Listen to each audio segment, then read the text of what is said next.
दोस्तों अब हम स्टार्ट करने जा रहे हैं प्रैक्टिस सेट 3.1 थर्ड चैप्टर का। एंड दोस्तों अगर आगे के चैप्टर भी आपको देखने हैं तो ऑलरेडी हमने बना के रखे हैं एंड सिलेबस कोई भी चेंज नहीं हुआ है, आगे की भी स्टडी कंटिन्यू जारी रख सकते हो। एंड साथ में गाइस मैं बोलना चाहूंगा इस चैनल पे सभी कुछ सब्जेक्ट बेहतरीन तरीके से बना हुआ है, बस आप तक पहुंचना चाहिए सही टाइम पे और देखना स्टार्ट कर दो।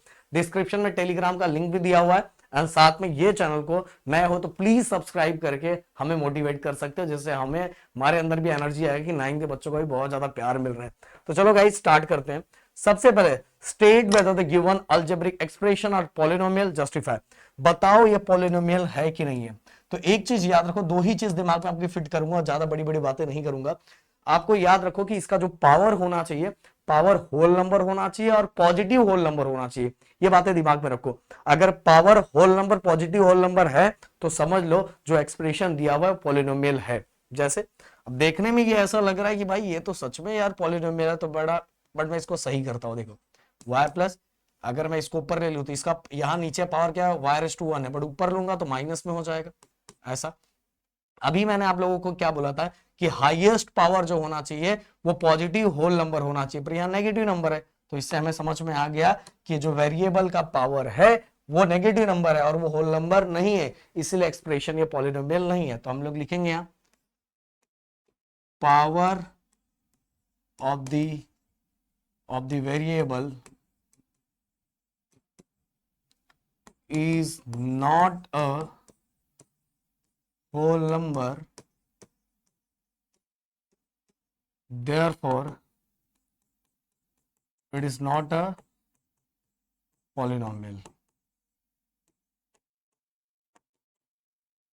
Okay, polynomial clear, एकदम सिंपल सा।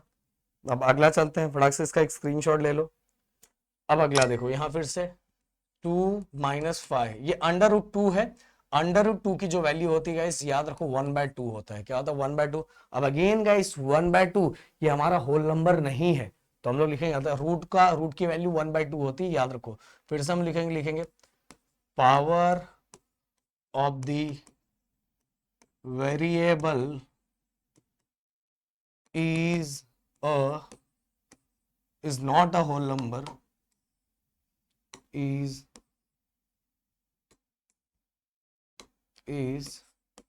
not a whole number, therefore it is not a polynomial. Okay, polynomial नहीं है। अगला अब देखो x² + 7x + 9। अब देखो इसका highest index positive whole number है ना, होल नंबर 0 से स्टार्ट होता है, तो हम यहां लिखेंगे power of the variable is a whole number,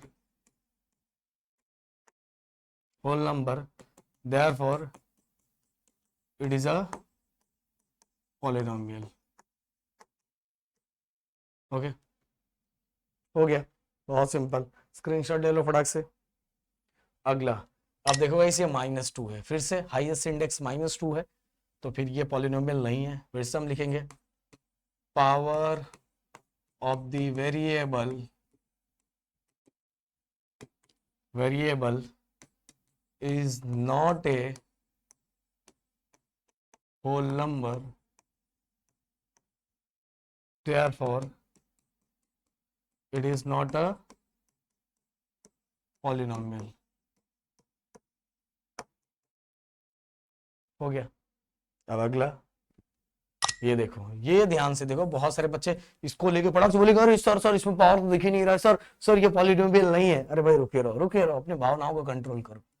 इसका अगर मैं इसको ऐसा मल्टीप्लाई करूं x⁻0, x⁻0 की वैल्यू हमेशा क्या होता है 1 होता है। अगर मैं इसको करूं, हमने इंडाइसेस का रूल 7th स्टैंडर्ड के अंदर पढ़ा था, x⁻0 की वैल्यू क्या आती है 1 होती है।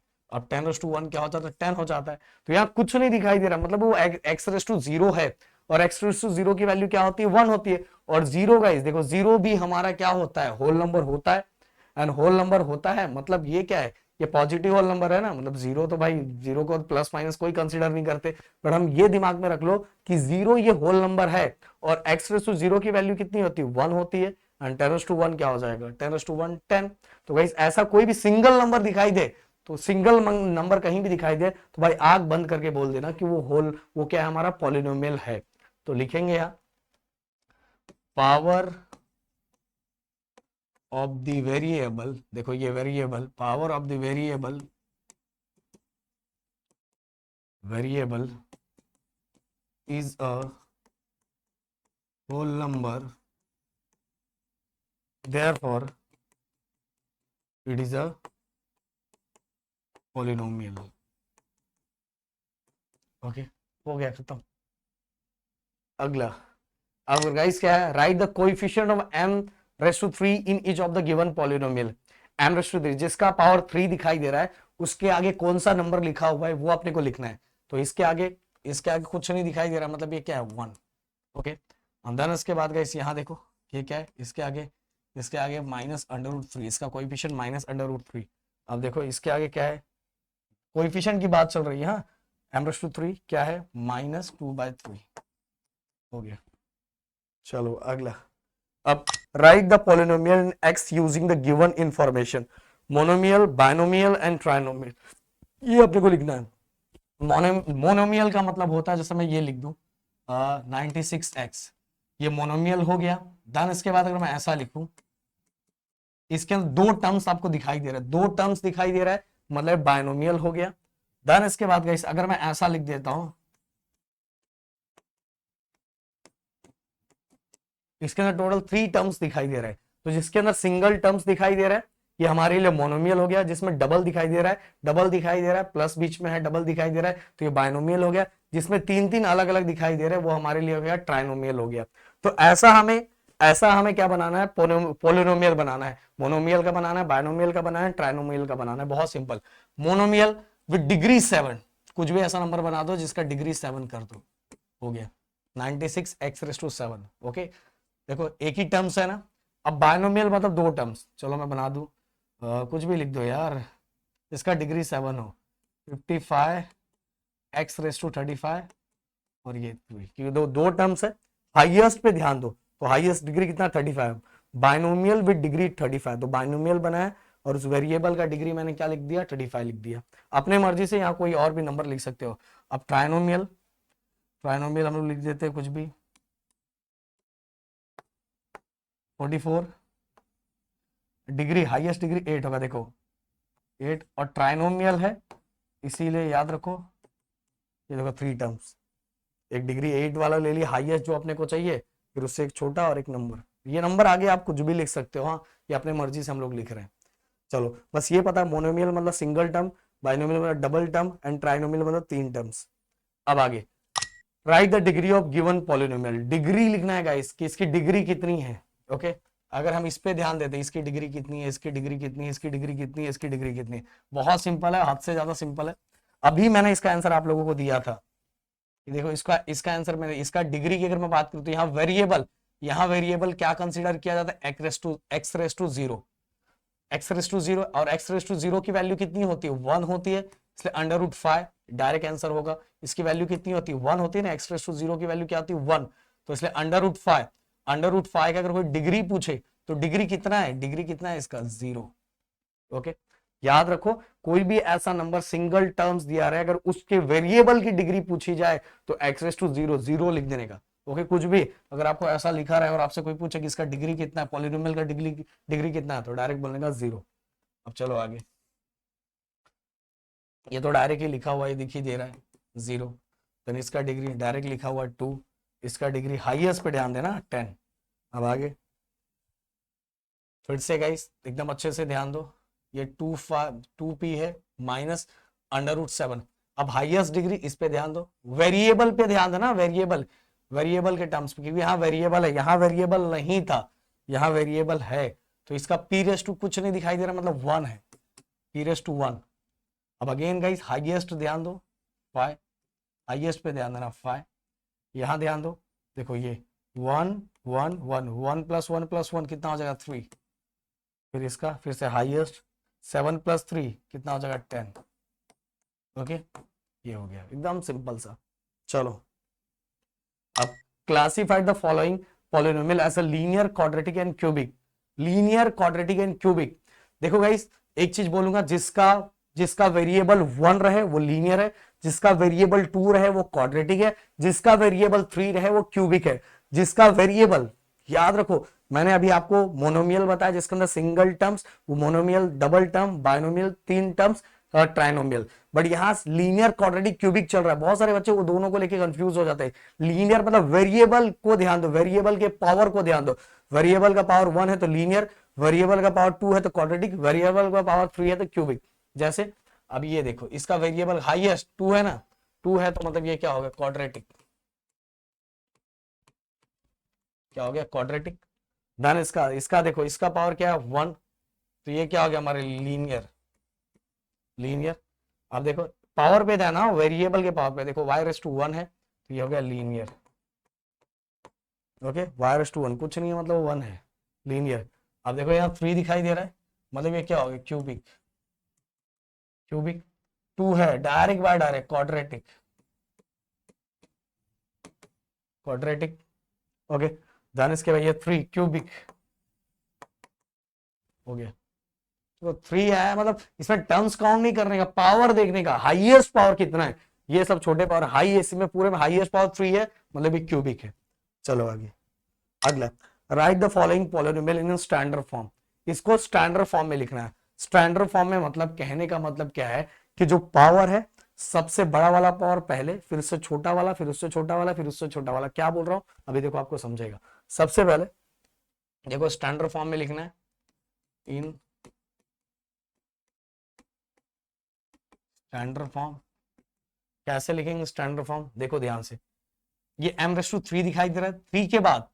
3 के बाद कोई और वेरिएबल है नहीं है, 3 के बाद 2 भी नहीं है, 1 है, 1 के बाद सिंगल टर्म्स। मतलब कहने का मतलब देखो मैं लिख रहा हूं m/3 आया, 3 है। देन इसके बाद 2 वाला नहीं है, नहीं है जो उसको 0 करके लिखो, ये देखो 2 के बाद 1 वाला टर्म है, ये देखो m/1 होता है ना जिसमें कुछ नहीं दिखाई रहा है मतलब 1, 1 के बाद सिंगल टर्म्स, 0 वाला टर्म याद है ना, 0, x⁻0 याद होगा, तो यहाँ m⁻0 हो गया। तो 3 2, जो जो आपने को पावर नहीं दिया उसको 0 ऐड कर लो, 3 2 1 0 हो गया, खत्म स्टैंडर्ड फॉर्म। अब इसका भी standard form, in standard form. देखो सबसे पहले सबसे बड़ा y⁻5 लिख दिया, y⁻5 के पास y⁻4 प्लस 4 के बाद 3, 3 के बाद 2, 2 है, हाँ है, 2 के बाद 1, 1 है, 1 के बाद 0, 0 मतलब ओनली टर्म्स हो गया, 5 4 3 2 1 टर्म्स हो गया। मतलब इसका इसका पावर कितना, x⁻0 है ना, x⁻0 मतलब ओनली नंबर्स, अभी मैंने बताया था। चलो अब अगला, right the following polynomial in coefficient form. Coefficient form मतलब आगे अपने को जो नंबर्स है वो नंबर्स लिखना है कि कौन कौन से नंबर्स हैं। बट सबसे पहले इसको स्टैंडर्ड फॉर्म में हम लोग लिखेंगे, इन स्टैंडर्ड फॉर्म। सबसे पहले स्टैंडर्ड फॉर्म x⁻3, देन इसका 3 के बाद 2 नहीं है, 2 और 1 दोनों नहीं है, तो x⁻2 लिखा, 2 के बाद 1 भी नहीं है, ओके। देन 1 के बाद 0 वाला टर्म दिया हुआ है, ये देखो। ये स्टैंडर्ड फॉर्म में लिखोगे तो कोएफिशिएंट फॉर्म में लिखना आपके लिए थोड़ी आसानी हो जाएगी। कोएफिशिएंट कोएफिशिएंट फॉर्म अगर आप स्टैंडर्ड फॉर्म लिखते हो गाइस तो आपके लिए कोएफिशिएंट फॉर्म लिखना बहुत ज्यादा आसान हो जाएगा। ओके, कैसा, अब देखो इसका 1 हो गया, आगे वाला नंबर लिखना, आगे वाला नंबर 1 0 0 -2, ये देखो ये कोएफिशिएंट फॉर्म है। चाहिए तो आप इसको डायरेक्ट भी लिख सकते हो, चाहिए तो आपकी मर्जी है तो इसको डायरेक्ट भी लिख सकते हो, फिर से बोल रहा हूं। बट अगर ये लिखोगे standard form then coefficient form लिखने के लिए आसानी रहेगा कि आगे कौन कौन सा नंबर 1 0 0 -2 हो गया। आगे फिर से गाइस, सबसे पहले in standard form,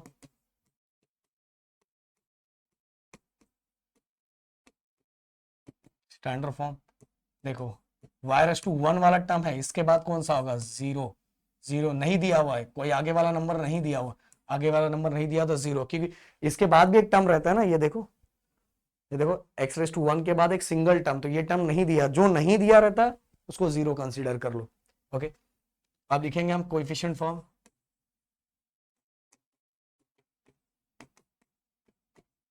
coefficient form. अब देखो ये टर्म 5 है, आगे वाला नंबर लिखना और इसके बाद जीरो। ओके, हो गया। फिर से in standard form, standard form देखो 4, अच्छा 3 नहीं है, देखो 3 नहीं है बीच में, 4 जो नहीं है उसको जीरो लेके कंसीडर करो, 3 2 है, 2 के बाद 1 वाला टर्म्स नहीं है, तो जो नहीं है उसको जीरो लेके कंसीडर करो, और 2 के बाद 1 के बाद जीरो वाला टर्म दिया हुआ है, जीरो वाला टर्म दिया हुआ है, नहीं जीरो वाला टर्म दिया रहता तो हम उसको डायरेक्ट जीरो ही कंसीडर कर लेते, तो 4 3 2, ये नहीं दिया था तो हमने इसको जीरो ले लिया, और उसके बाद लास्ट वाला 4 3 2 1 0, जीरो वाला वेरिएबल, हाँ लास्ट वाला। अब इसका कोएफिशिएंट फॉर्म,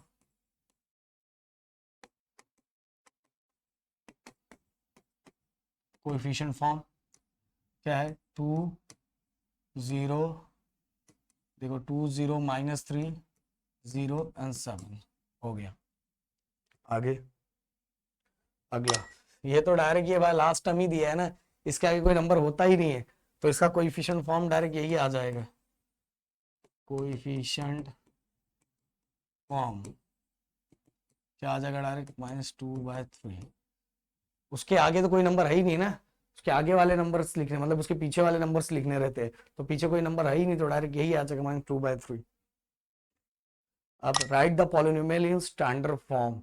ओके, अब हमें इसको वेरिएबल के साथ, वेरिएबल के पावर के साथ लिखना है, तो ये भी एकदम सिंपल तरीका बताऊंगा मैं। अब स्टैंडर्ड फॉर्म देखो, ये लास्ट वाला टर्म्स तो आप सभी को पता है कि इसका पावर जीरो होता है, तो ये ऐसे ही लिखेंगे, देन इसके बाद प्लस साइन है, देन 2 अपने से कोई वेरिएबल, ये हो गया x, 0x, जैसे ये जीरो वाला टर्म हो गया, ये 1 वाला, ये 2 वाला है, पावर, हाँ पावर, तो 2 raised to x1, देन इसके बाद आगे क्या, 1 1 लिखना है लिखो, नहीं लिखना है नहीं लिखो, चलेगा ये देखो। अब देखो 2 1 0, आगे वाला जो कोई, ये अपने को कोएफिशिएंट दिया हुआ है, इस बार कोएफिशिएंट दिया, मतलब आगे वाले नंबर्स दिए हुए अपने को स्टैंडर्ड फॉर्म में कन्वर्ट कर रहे हैं, तो लास्ट वाले का जो पावर है वो जीरो हो गया, देन x रेस टू 1, और आगे इसका कोएफिशिएंट कितना दे 2, then x raise to 2। Okay, और इसका कोएफिशिएंट कितना दिया 1। Okay clear. अब आगे अगला क्वेश्चन, अब इसका पावर में लिख देता, इसका 0 हो जाएगा, इसका 1 हो जाएगा, इसका 2 हो जाएगा, इसका 3, इसका 4। अब in standard form, in standard form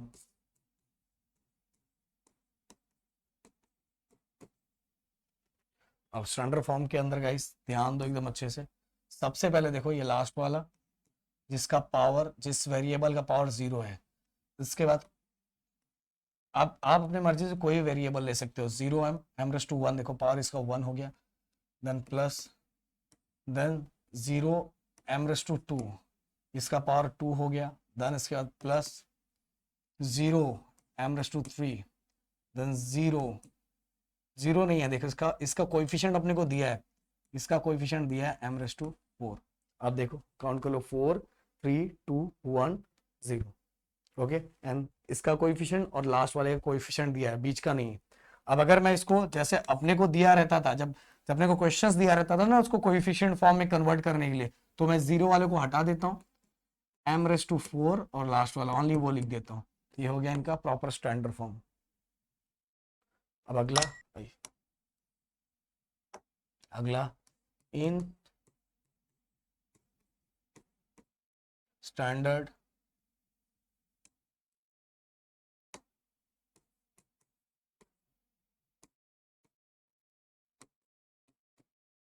standard form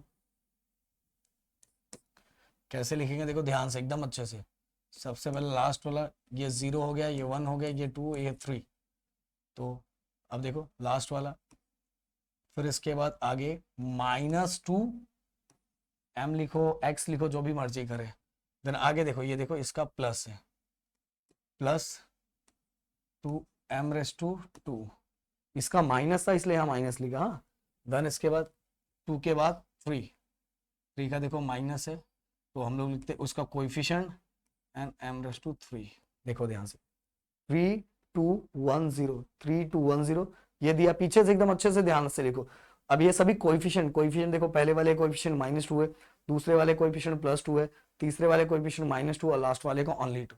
okay, clear.